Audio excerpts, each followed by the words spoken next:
Hi everyone, this is a tutorial from dwaconcepts.com. In this tutorial today we will learn how to implement incremental aggregation. In this particular scenario we are considering of loading a monthly fact table from the sales daily fact table on an incremental basis and loading on a weekly basis. So in this case what will happen on the first week, we want to load the incremental changes from the sales day fact on the weekend to the month fact table. Going forward, we will extract only the incremental changes from the daily fact table and will perform an aggregation based on those records that were loaded in the last day's run, last weekend's run, and we will re-aggregate and rearrange accordingly and load the monthly fact table.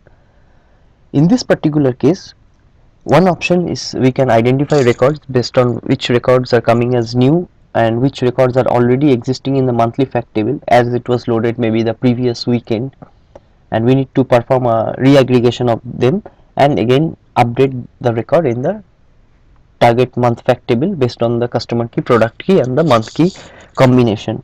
But this is a quite a expensive and costly operations to perform an update on a monthly fact table, and so in this case we will use the database concept of partition and partition switch in case of MS SQL or partition exchange in case of Oracle.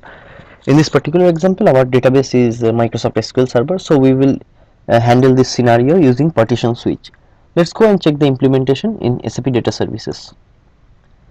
In the initialization script we have used a global variable to take care of the last date of extraction, based on which we will extract the data from the daily fact table on the weekend's load. And below you can see how we have used in the database layer we have used a partition function followed by a partition schema and use the partition schema while defining our sales month fact table. So our sales month fact table is a partition table.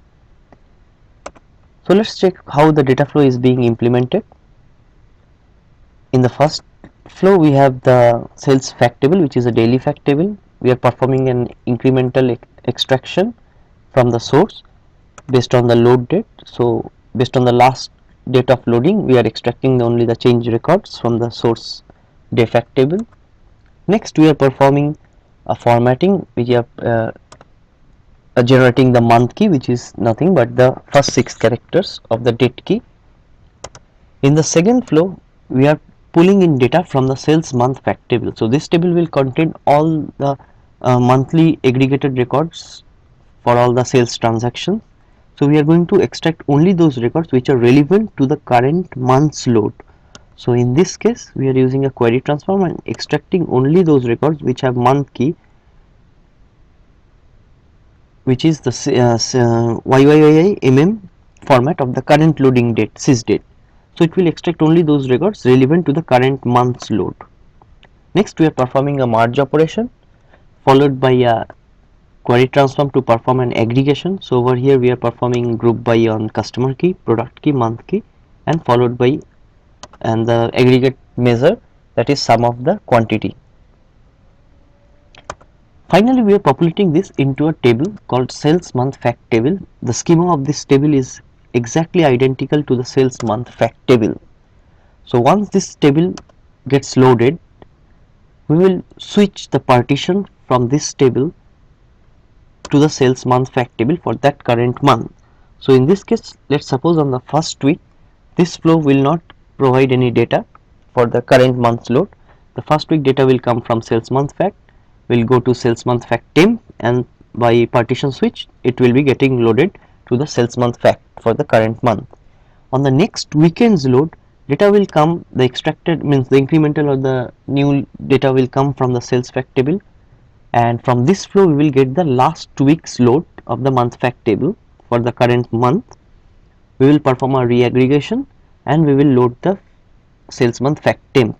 Finally there will again be a partition switch which will drop the which will exchange or which will switch the existing partition for the current month's data with the data residing in the sales month fact temp.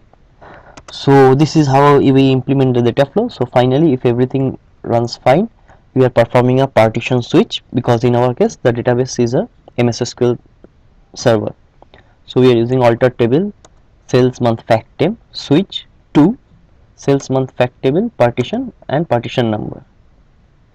For any questions or queries, you can also check the database documentation, how to implement partitioning of a table and how to implement a partition switch. So this is how we have implemented incremental aggregation of a fact table. In case of any questions, please visit dwbaiconcepts.com. Thank you.